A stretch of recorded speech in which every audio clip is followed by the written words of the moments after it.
3 जनवरी 1950 वेस्ना वोलोविच जमहूरी सर्बिया के बेलग्रेड में पैदा हुई। द बीटल्स नामी एक सिंगिंग बैंड से मोहब्बत वेस्ना को बेलग्रेड से बर्तानिया ले गई। कॉलेज के पहले साल के बाद वेस्ना ने ये भी सोचा कि यहाँ बर्तानिया आने से उसकी अंग्रेजी भी बेहतर हो जाएगी। लंदन में रहते हुए वेस्ना ने अपने दोस्तों के साथ फैसला किया कि क्यों ना अब वो अपनी लाइफ को थोड़ा रंगीन बनाए, तो वो लंदन से स्वीडन के कैपिटल स्टॉकहोम चले गए। वेस्ना ने जब अपने वालिदैन को अपने सफर के बारे में बताया तो वो बिल्कुल भी खुश नहीं थे, लिहाजा उन्होंने वेस्ना को जिनसी और मंशियात से भरे शहर को फौरन छोड़कर वापस घर आने को कहा। वेस्ना अपने वालिदैन के कहने पर वापस घर तो आ गई थी, लेकिन आते साथ ही वेस्ना ने एक ऐसा रास्ता निकाला जिससे वो अपने वालिदैन को भी खुश कर सकती थी और साथ ही साथ अपनी ट्रैवलिंग करके पूरी दुनिया देखने की ख्वाहिश को भी पूरा कर सकती थी। ये आइडिया उसको तब आया जब उसने अपनी एक दोस्त को फ्लाइट अटेंडेंट के यूनिफॉर्म में देखा। तब उसको लगा कि उसको एयर होस्टेस बनना चाहिए, जिससे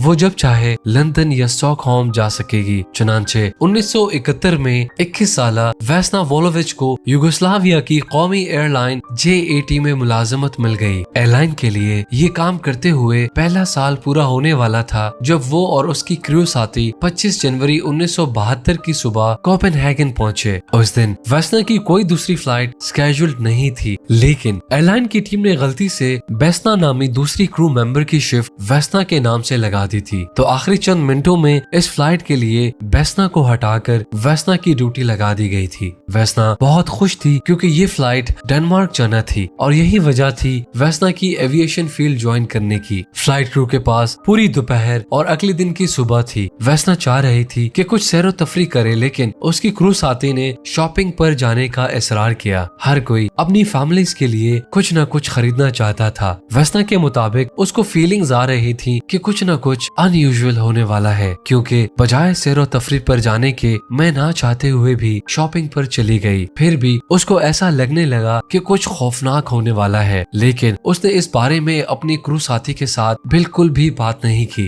वेस्ना को ये भी याद था कि उस दिन फ्लाइट के कैप्टन अपने क्रू के साथ कहीं भी नहीं गए, बल्कि उन्होंने खुद को अपने रूम में लॉक कर रखा था और वो बिल्कुल भी बाहर नहीं आना चाहते थे। सुबह के नाश्ते के दौरान बात हुई तो तमाम को पायलट्स अपने बीवी बच्चों को बहुत ज्यादा मिस कर रहे थे। तो इन सब के बाद वेस्ना मजीद फील करने लगी कि उसकी आने वाली फ्लाइट बहुत अनयूजुअल होने वाली है। 26 जनवरी 1972 दोपहर 1:30 पर JAT एयरलाइंस की flight 367 DC-9 Stockholm Orlando airport से रवाना हुई। परवाज दोपहर 2:30 पर कोपेनहेगन एयरपोर्ट पर उतरी, जहां वेस्ना वोलोविच और बाकी अमले को जहाज पर सवार होना था। जहाज लेट था और वेस्ना और उनका क्रू टर्मिनल पर जहाज का इंतजार करते हुए खड़े थे। वेस्ना के मुताबिक पैसेंजर्स और अमले को जहाज से निकलते हुए वो और उसकी क्रू साथी दोनों ने खुद को चिड़चिड़ा महसूस किया, क्योंकि एक पैसेंजर ऐसा था जो अभी तक जहाज से निकला नहीं था और जहाज जब तक पूरा खाली नहीं होता और क्लियर नहीं होता तब तक दूसरा क्रू उस जहाज में दाखिल नहीं हो सकता। वेस्ना को उस आखिर में निकलने वाले बंदे की तशवीशनाक नजर अभी तक याद थी। 26 जनवरी 1972 दोपहर 3:15 पर JAT एयरलाइंस की फ्लाइट 367 कोपेनहेगन से क्रोएशिया के लिए रवाना हुई। 45 मिनट्स में जहाज चेकोस्लोवाकिया की फिजाई हुदूद में दाखिल हुआ। परवाज गैर मामूली थी और जहाज क्रूज की ऊंचाई और रफ्तार पर मुस्तहकम था। दोपहर 3:59 पर पायलट ने खुदकार मौसम से मौसम की पेशनगोई हासिल की, जिसमें उनको बताया जाता है कि आगे मौसम साफ और पुरसुकून है। मकामी वक्त के मुताबिक शाम 4:01 पर जहाज हेम्सडॉर्फ जर्मनी के ऊपर से परवाज करते हुए अचानक राडार से गायब हो जाता है और तमाम राब्ते मुनक़ता हो जाते हैं। बाद में ये अंदाजा लगाया जाता है कि 4:01 पर सामने के कार्गो एरिया में धमाका हुआ है, जिससे सामने वाला कार्गो एरिया फट गया और तैयारा 33,300 फीट की बुलंदी पर टूट गया और तमाम 28 मुसाफिर और ज्यादातर अमला अचानक जहाज से बाहर गिर गया, जहां वो माउंट एवरेस्ट से ज्यादा बुलंदी से गिरकर अपनी मौत के मुंह में चले गए। तो आखिर वेस्ना कैसे जिंदा रहने में कामयाब हो गई जबकि बाकी सब हलाक हो गए? ठीक है, ये नाकाबिले यकीन कहानी बाकी हिस्सों की तरह एक मौजज़ाती वाक़ियात का सिलसिला था। चूँकि वेस्ना को हादसे के बारे में कुछ भी याद नहीं था, तो माहिरीन ने अंदाजा लगाया कि वेस्ना जहाज की दुम पर थी। वेस्ना को जहाज पर मौजूद खाने की ट्रॉलीज ने दीवार तलवार से लगाए रखा और जहाज से बाहर आने से रोका। माहिरीन का ये भी कहना था कि DC-9 की दुम नहीं टूटी थी। बाद में तफ्तीशकारों ने खाने की ट्रॉलीज में फंसने के अलावा भी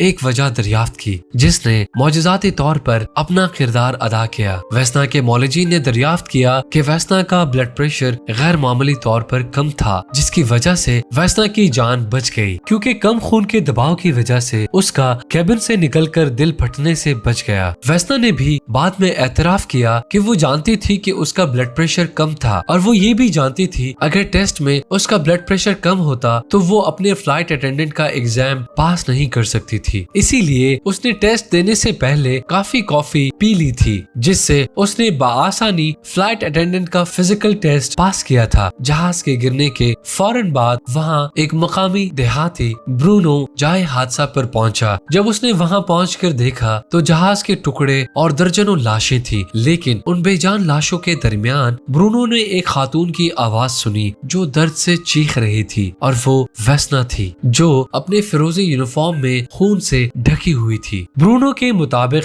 वेस्ना जहाज के दुम वाले हिस्से में नहीं बल्कि जहाज के दरमियानी हिस्से में बिल्कुल जहाज के परों के ऊपर थी। ब्रूनो जो कि दूसरी जंग अजीम के दौरान जर्मन फौज में डॉक्टर रहे थे और वेस्ना की जान बचाने में ब्रूनो ने ही असल किरदार अदा किया था, क्योंकि जब तक कोई मेडिकल टीम वहां आती तब तक वेस्ना मुश्किल से ही अपनी जान बचा पाती। ब्रूनो के मुताबिक जब उसने वेस्ना को देखा तो उसके जिस्म का निचला हिस्सा अभी भी हवाई जहाज के अंदर था और उसके ऊपरी जिस्म का हिस्सा नीचे लटका हुआ था, और साथ ही फ्लाइट अटेंडेंट की बॉडी उसके ऊपर पड़ी हुई थी। वेस्ना हमेशा कहती थी कि ब्रूनो के झूठ बोलने की कोई वजह नहीं थी, वो उसकी मौत तक अच्छे दोस्त रहे। वेस्ना ने JAT कैप्टन प्रोटोकॉल के बाद भी कहा कि उसको ठीक पैसेंजर्स के पीछे होना चाहिए था, क्योंकि DC-9 आधा खाली था। हादसे के बाद वेस्ना को फौरी तौर पर प्राग हॉस्पिटल पहुंचाया गया, जहां उसको 27 दिन कोमा में जाने और बाहर आने में गुजरे। वेस्ना के जिस्म की काफी हड्डियां टूट गई थी, यहाँ तक कि उसकी खोपड़ी तक टूटी हुई थी और साथ में 3 वर्टेब्राए और एक मुकम्मल तौर पर कुचला हुआ था। उसे ब्रेन हैमरेज भी था और दोनों टांगों में मल्टीपल फ्रैक्चर्स थे। उसकी चोटों की वजह से वो आर्जी तौर पर मफलूज हो गई थी। 1 महीने तक उसको मुकम्मल भूलने की बीमारी थी। उसके वालिदैन ने उसे बताया कि हादसा पेश आने के 2 हफ्तों बाद उसने अपनी खबर अखबार में देखी तो वो बेहोश हो गई थी। एक वाहिद चीज जो उसको हादसे से पहले याद थी वो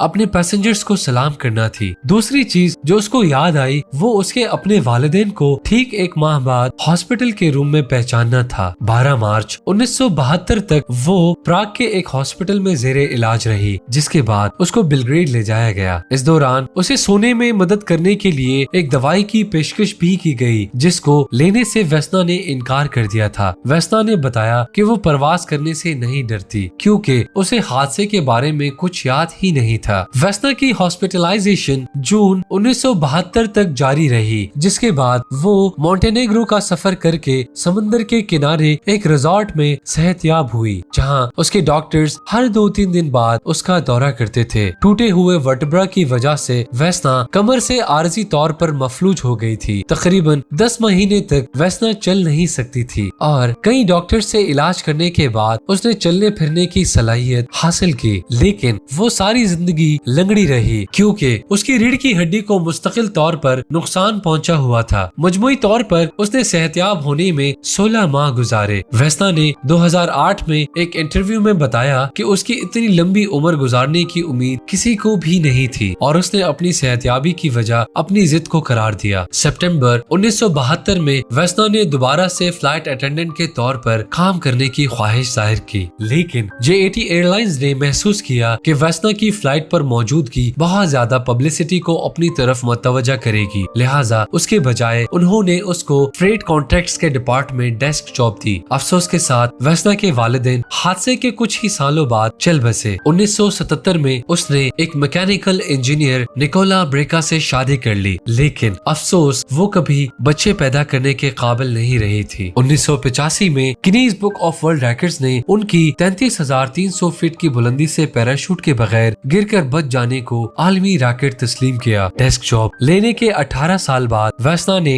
JAT एयरलाइंस से रिटायरमेंट ले ली। उसने कभी भी खुद को खुशनसीब नहीं समझा। उसका कहना था कि अगर वो खुशनसीब होती तो कभी भी ये हादसा ना होता, मेरी माँ और मेरा बाप जिंदा होते और मेरे साथ होते। इस हादसे ने उसकी भी जिंदगी अजीरन कर दी। जब वो 60 की दिहाई तक पहुंच चुकी थी तो वैसना की तबीयत खराब होने लगी। दिसंबर 2016 में उसके दोस्त उसकी खैरियत के लिए परेशान हो गए जब उसने अचानक टेलीफोन का जवाब देना बंद कर दिया। 23 दिसंबर 2016 को उसके अपार्टमेंट से उसकी लाश मिली। उसके दोस्त ने बताया कि वो पिछले कई सालों से दिल की बीमारियों से लड़ रही थी। वैसना को 27 दिसंबर 2016 को बेलग्रेड के नए कब्रिस्तान में दफन किया गया। दोस्तों, उम्मीद है इंफोटेनमेंट की ये वीडियो भी आपको पसंद आई होगी और आप हमारी ये वीडियो भी लाइक और शेयर करेंगे। आप लोगों के प्यार भरे कमेंट्स का बेहद शुक्रिया। मिलते हैं अपनी दूसरी इंफॉर्मेटिव वीडियो में।